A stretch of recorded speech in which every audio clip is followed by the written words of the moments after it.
அனைவருக்கும் வணக்கம். ஓம் சக்தி ஆதிபராசக்தி ஓம் சக்தி மறுவுரசி உங்கள் அலட்சர் பக்க லட்சுமியா வந்திருக்கிறேன்.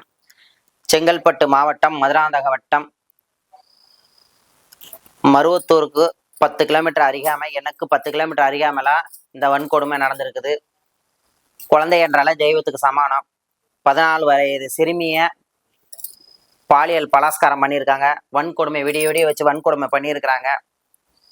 இந்த கொடுமையை ரொம்ப தண்டிக்கத்தக்கது. அரசாங்கம் கூட்டு இது அந்த இது இந்த இதுன்னு நீங்க சொல்லியிருக்கீங்க. இப்போ ஜெயிலில் பிடிச்சி போட்டாலாம் அவனுங்களை 2 பேரையும் ஏற்கனவே 7 வழக்கு 8 வழக்கம் அவனுங்க மேலே இருக்குது. அவனுங்களை பிடிச்சி போட்டாலும் திரும்பி திரும்பி வெளியே தான் வருவாங்க. ஆகையினால ஒன்று அவனுங்களை கூட்டு ஊர் மக்களுக்கு முன்னாடி அவங்கள ஆடு வெட்டுற மாதிரி வெட்டணும். 2வது ஷூட்டிங் ஆர்டர் கொடுக்கணும். இல்லைன்னா தூக்கு மேடை மக்களுக்கு முன்னாடி செய்யணும். ஏன்னா இந்த பயம் அப்படித்தான் இருக்கும். பயம் அப்படித்தான் வரும். வெளிநாட்டுங்கள்லாம் அந்த மாதிரி தான் செய்வாங்களாம். ஆடு வெட்டுற மாதிரி வெட்டுவாங்களாம். இது எப்படின்னா, என்னுடைய தம்பி வெளிநாட்டில் இருக்கிறாப்புல.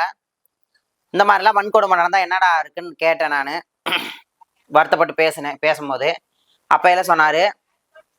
எங்கள் தம்பி சொன்னாப்புல, யார் இந்த தவறு செஞ்சிருந்தாலும் ஊருக்கு மத்தியில் எல்லாத்தையும் அழைச்சிட்டு அவங்க முன்னாடி ஆடை எப்படி வெட்டுறாங்க, பலி கொடுக்குறாங்க தெய்வத்துக்கு, அது மாதிரி பலி கொடுப்பாங்க.